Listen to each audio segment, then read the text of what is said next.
Berjumpa kembali dengan adik-adik semua.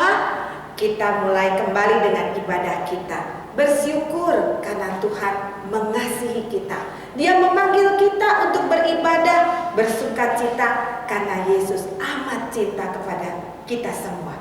Mari adik-adik kita buka ibadah kita hari ini dengan berdoa bersama-sama. Puji dan syukur Bapa di dalam surga untuk kasih setia kebaikan Tuhan kepada kami.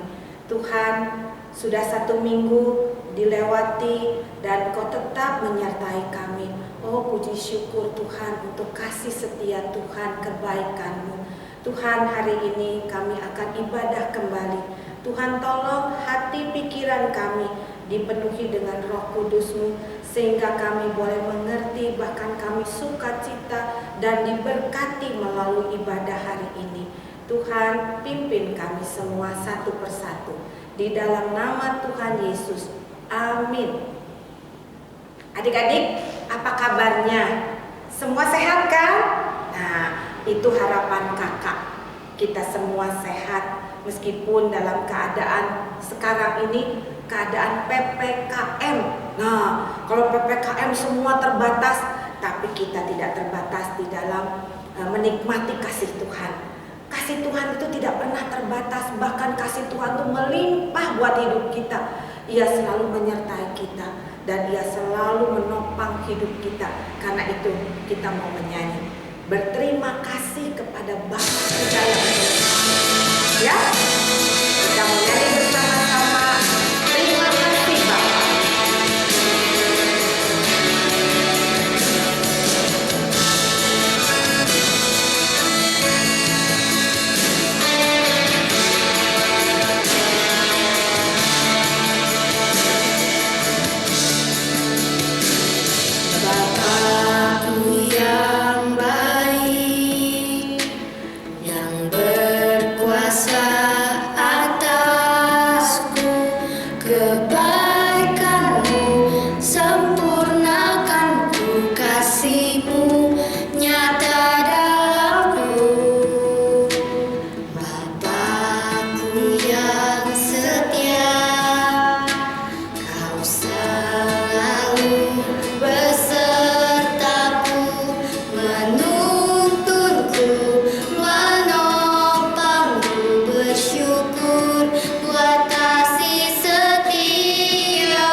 Adik-adik, sungguh kita berterima kasih ya untuk apa yang sudah Tuhan berikan buat hidup kita.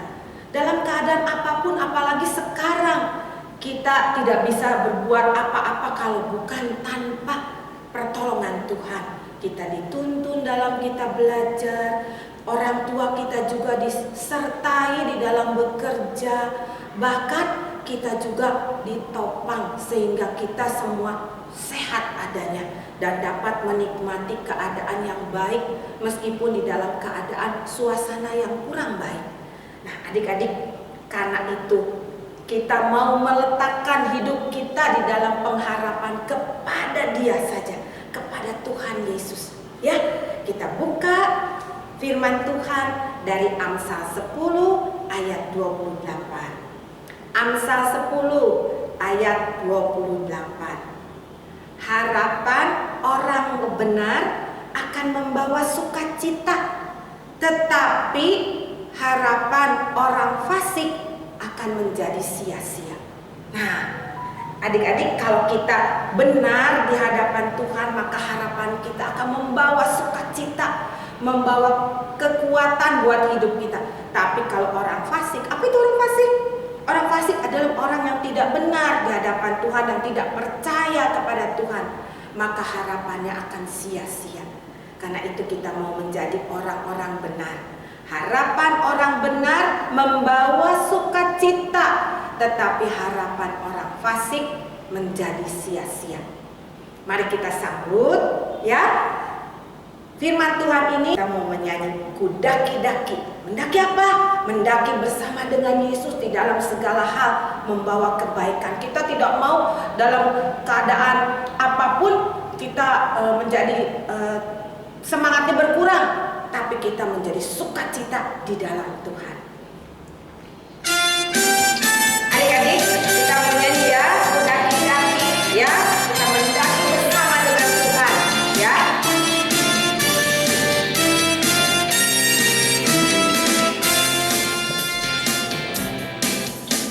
Ku daki gunung yang tinggi, ku turun lembah yang dalam, ku melintasi padang bukit hijau terbentang.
dimanapun, dalam keadaan apapun, Dia selalu menyertai kita. Karena itu kita selalu bersuka cita, ya, karena Tuhan mengasihi kita. Adik-adik, kita mau dengar firman ya. Nah, hari ini judulnya firmannya luar biasa lagi, ya, bukan PHK. Nah, adik-adik tahu nggak artinya PHK? Nah, nanti kita dengar ya ceritanya ya. Bukan PHK, akan dibawakan oleh Kak Samuel, ya. Nah, adik-adik siapkan Alkitabnya, ya. Nanti kita akan bersama-sama membaca firman dan juga mendengarkan perenungan yang akan dibawakan oleh Kak Samuel. Mari kita mendengarkan. Halo adik-adik yang terkasih dalam Tuhan Yesus Kristus, selamat hari Minggu. Selamat berjumpa lagi dengan saya Pendeta Samuel Adi Perdana. Kita akan merenungkan firman Tuhan dari kitab 2 Raja-Raja pasal 4 ayat 18 sampai 37. Bukan pengharapan kosong temanya. Firman yang akan kita baca berkisah tentang perempuan Sunem dan abdi Allah yang bernama Elisa. Sebelum kita merenungkan firman Tuhan, mari kita bersatu di dalam doa. Tuhan, kami bersyukur karena pada hari ini kami bisa kembali bersekutu sekalipun dengan layanan online. Kami percaya persekutuan kami ini senantiasa diberkati Tuhan. Kami telah memuji nama-Mu, memuliakan nama-Mu. Biarlah saat ini kami juga merenungkan firman-Mu, supaya kami juga mendapatkan kekuatan. Kami juga mendapatkan semangat dalam menjalani kehidupan kami sehari-hari. Pimpinlah kami ya Tuhan, di dalam Tuhan Yesus Kristus kami berdoa. Amin. Adik-adik yang terkasih dalam Tuhan Yesus Kristus, saat ini kita akan membaca firman Tuhan dari 2 Raja-Raja pasal 4 ayat 18 sampai 37. Bukan dengan membaca secara biasa, yaitu kita melihat nats itu dalam Alkitab kita lalu kita membaca. Kali ini bacaan kita akan ditampilkan dengan sebuah film atau video yang akan kita lihat bersama-sama. Adik-adik lihat bersama-sama. Tanpa berpanjang-panjang, mari kita saksikan firman Tuhan dari 2 Raja-Raja 4 ayat 18 sampai 37 tentang perempuan Sunem dan Elisa. Selamat menyaksikan.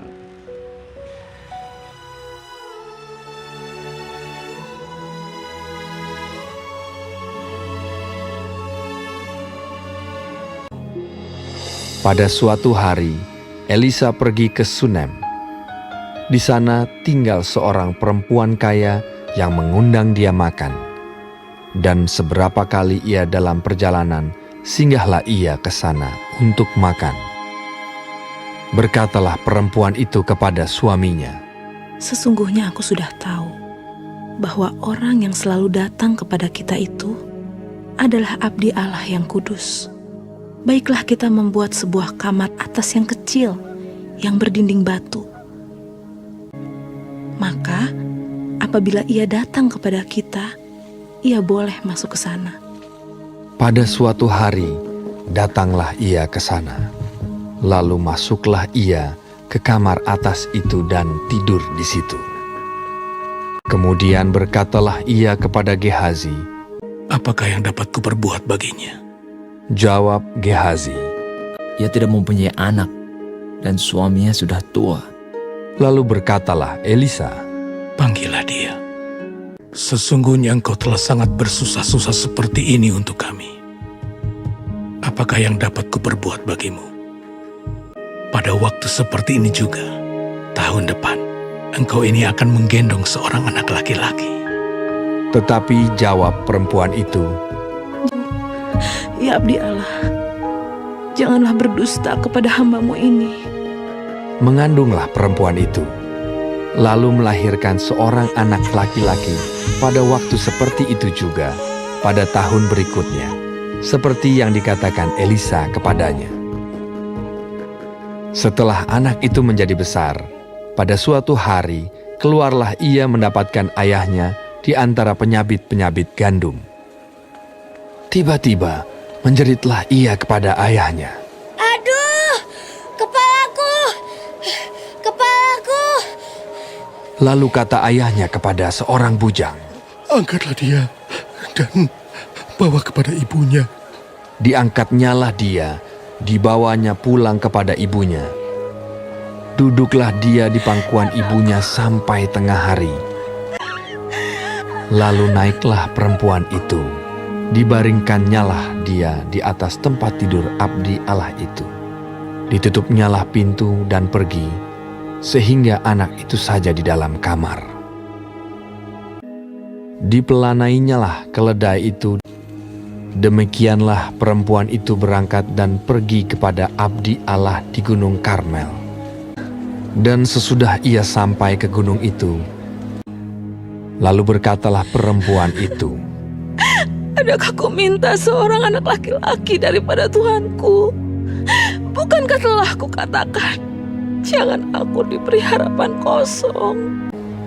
Demi Tuhan yang hidup, dan demi hidupmu sendiri, sesungguhnya aku tidak akan meninggalkan engkau. Lalu bangunlah Elisa dan berjalan mengikuti perempuan itu. Dan ketika Elisa masuk ke rumah, ternyata anak itu sudah mati dan terbaring di atas tempat tidurnya. Ditutupnyalah pintu, sehingga ia sendiri dengan anak itu di dalam kamar. Kemudian berdoalah ia kepada Tuhan. Maka bersinlah anak itu sampai 7 kali, lalu membuka matanya. Maka berkatalah Elisa, Angkatlah anakmu ini. masuklah perempuan itu, lalu tersungkur di depan kaki Elisa, dan sujud menyembah dengan mukanya sampai ke tanah. Kemudian diangkatnyalah anaknya, lalu keluar. Adik-adik yang terkasih dalam Tuhan Yesus Kristus, apa yang ada dalam pikiran kita setelah melihat film atau video firman Tuhan tentang perempuan Sunem dan Elisa tadi? Ya, betul. Kematian dan kehidupan ada di tangan Allah. Tidak ada di tangan yang lain.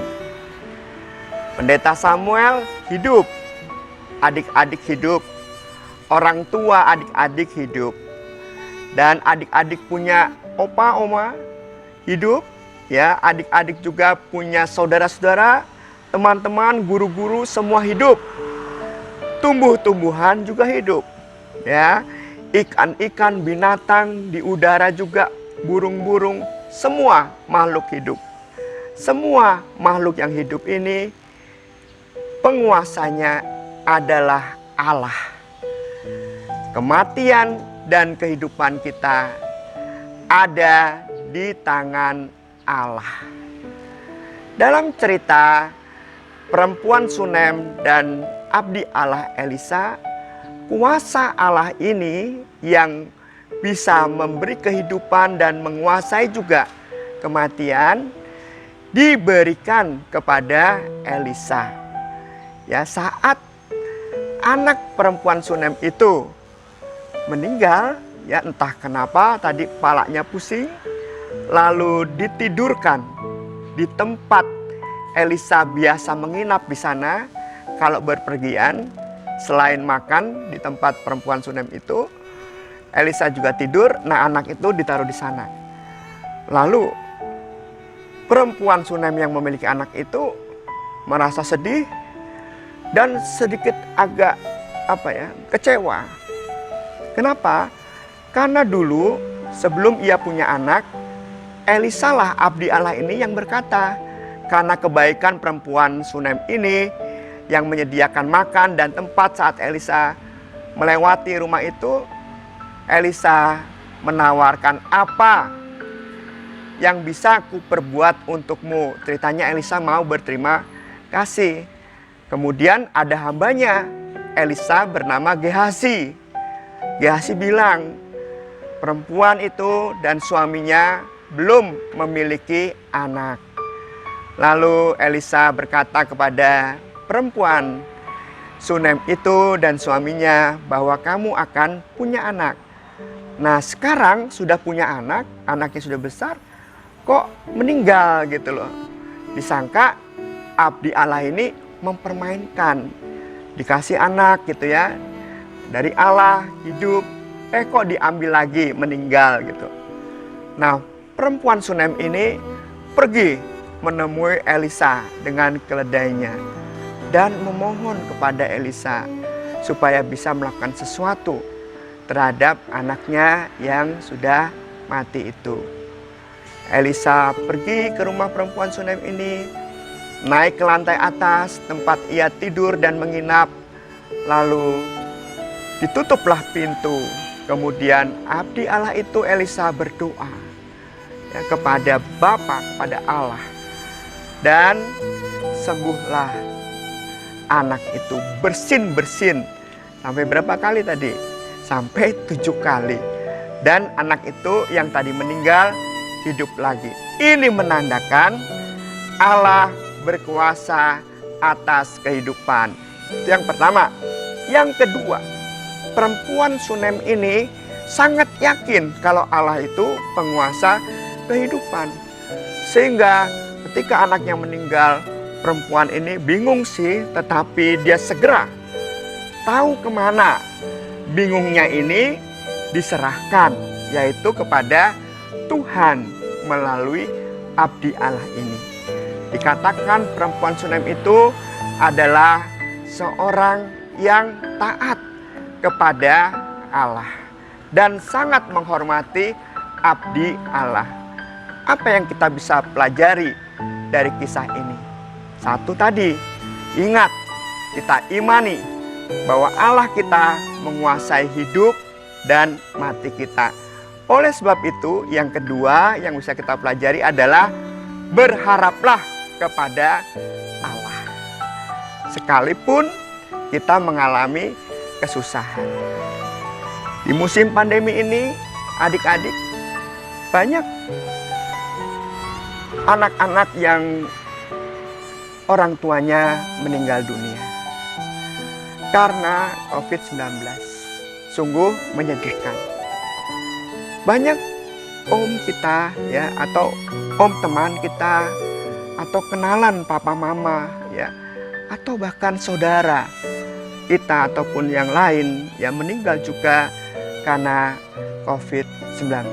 Sungguh menyedihkan. Loh, katanya Allah menguasai kehidupan. Kenapa tidak minta pendeta ya seperti itu, abdi Allah mendoakan supaya hidup kembali? Firman Tuhan yang tadi kita baca bukan itu intinya ya, bukan sekedar menghidupkan orang itu, tetapi baik hidup ataupun mati kita bersama dalam kuasa Tuhan, tidak ada yang lain. Berarti kalau ada saudara-saudara kita atau kita juga mama papa sudah meninggal dunia, atau saudara-saudara kita yang lain, opa oma, itu mereka semua bersama Tuhan yang Maha Kuasa. Sedangkan kita yang masih hidup harus terus berharap kepada Tuhan. Adakah anak-anak atau adik-adik yang sekarang sedang berduka cita? Pendeta Samuel akan mendoakan adik-adik semua supaya kita dikuatkan, supaya kita dihibur, dan kita tetap punya rencana dalam kehidupan kita setiap hari. Apakah ada adik-adik yang mengalami kesulitan belajar karena daring?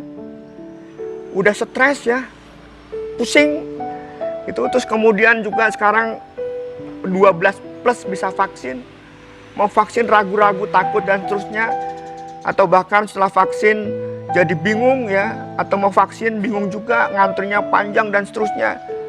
Apapun yang terjadi pada diri kita, serahkanlah semuanya kepada Tuhan. Berdoalah sendiri di kamar. Berdoalah, serahkan segala kebingungan dan kesusahan kita kepada Tuhan. Atau ajak orang tua ikut berdoa. Ajak saudara kita ikut berdoa bersama. Atau WA guru sekolah minggu, Bu Guru sekolah minggu, Pak Guru sekolah minggu, Kakak Guru sekolah minggu. Berdoa yuk, doakan saya yuk. Saya sedang dalam keadaan yang susah dan bingung. Atau WA Pak Samuel ya, silahkan. Kita bisa berdoa bersama-sama untuk apa? Untuk menyerahkan segala sesuatu yang bikin kita bingung dan susah kepada Tuhan yang berkuasa atas hidup dan mati kita. Sampai di sini adik-adik, firman Tuhan yang bisa kita renungkan semoga memberi kekuatan pada adik-adik semua, pada kita semua. Dan kalau ada orang tua yang menyaksikan renungan ini bersama anak-anak, marilah ajari anak-anak kita, biasakan anak-anak kita berdoa untuk segala sesuatu. Kita serahkan semuanya, semua harapan kita kepada Tuhan, Sang Penguasa kehidupan dan kematian, penguasa diri kita. Tuhan memberkati kita semua. Amin. Adik-adik, Pak Sam ingin mengajak adik-adik bernyanyi dari NKB 128. Ku berserah kepada Allahku.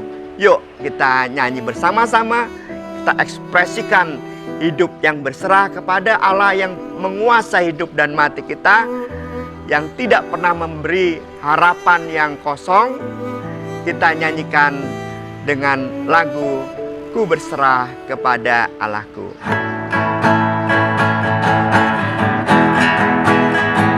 Ku berserah kepada Allahku, di darat pun di laut menderu, tiap detik tak berhenti. Bapa sorgawi terus menjagaku. Ku tahu benar, ku dipegang erat di gunung tinggi dan samudera, di taufan gelap ku didekat. Bapa sorgawi terus menjagaku.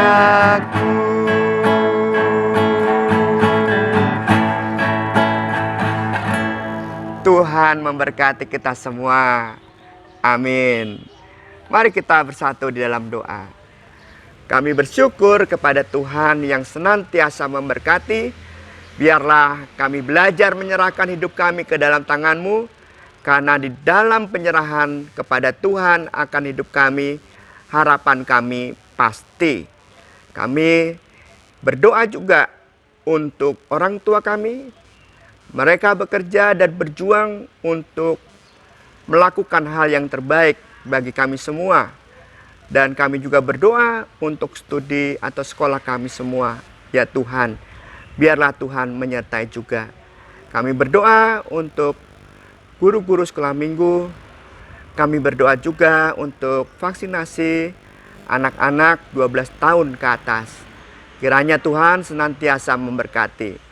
Inilah doa kami ya Tuhan, dalam Tuhan Yesus Kristus kami panjatkan. Amin. Tuhan memberkati kita semua. Amin. Adik-adik, bagaimana firman Tuhan? Luar biasa ya. Kasih Tuhan, kuasa Tuhan itu benar-benar nyata buat hidup kita. Dan Tuhan juga mau menolong semua anak-anaknya. Tidak terbatas kuasa Tuhan. Dan tidak ada yang mustahil bagi Tuhan. Kita mujizat itu nyata, sungguh nyata karena kuasa Tuhan nyata buat hidup kita.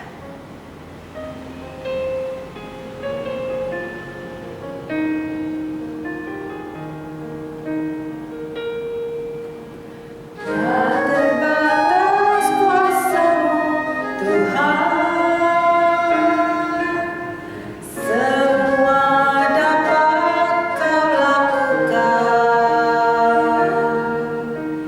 Apa yang kelihatan mustahil bagiku, itu sangat mungkin bagimu. Tak terbatas kuasa-Mu Tuhan, semua dapat Kau lakukan. Apa yang kelihatan mustahil bagiku, itu sangat mungkin bagimu. Di saat ku tak berdaya, kuasa-Mu yang sempurna. Ketika ku percaya, mujizat itu nyata. Bukan kekuatan, namun Tuhan. Ketika ku berdoa, mujizat itu nyata. Tak terbatas kuasa-Mu Tuhan, semua dapat Kau lakukan. Apa yang kelihatan mustahil bagiku, itu sangat mungkin bagimu. Di saat ku tak berdaya, kuasa-Mu yang sempurna. Ketika ku percaya, mujizat itu nyata. Bukan karena kekuatan, namun Roh-Mu yang Tuhan. Ketika ku berdoa, mujizat itu nyata. Di saat ku tak berdaya, kuasa-Mu yang sempurna. Ketika ku percaya, mujizat itu nyata. Bukan karena kekuatan, namun Kau yang Tuhan. Ketika ku berdoa, mujizat itu nyata. Ketika kita berdoa, ketika kita percaya, mujizat Tuhan nyata buat kita.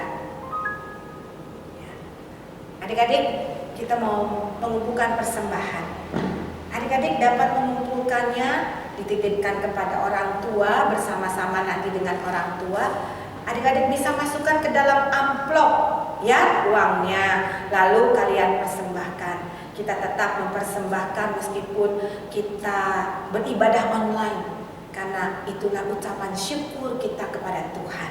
Ya, mari kita bawa akan persembahan kita berdoa kepada Tuhan, membawa persembahan juga berdoa untuk syafaat kita semua, dan kita menutup ibadah kita. Ya, mari adik-adik kita berdoa. Tuhan Yesus, terima kasih begitu besar akan kasih setia Tuhan kepada kami. Engkau tidak pernah meninggalkan kami, Engkau memberkati keluarga kami, Engkau juga yang menolong orang tua di dalam bekerja. Oh Tuhan, kami sungguh bersyukur karena kemurahan kebaikan-Mu kepada kami. Tuhan, kami juga membawakan akan syafaat kami. Tolong kami ya Tuhan, agar kami juga tetap dapat bersekolah meskipun dengan online. Juga Tuhan tolong orang tua kami untuk tetap dapat bekerja meskipun dalam keadaan PPKM. Tuhan beri kami semua kesehatan, kekuatan, dan kami juga tetap dapat memuji meninggikan Engkau. Terima kasih Tuhan. Kalau hari ini kami mau menutup ibadah kami, biarlah Tuhan juga yang menyertai kami di dalam hari-hari kami mendatang. Tuhan tolong agar setiap hari kami boleh diberi sukacita dan kekuatan daripada Tuhan. Terima kasih Tuhan, terpujilah Engkau di dalam nama Tuhan Yesus. Amin.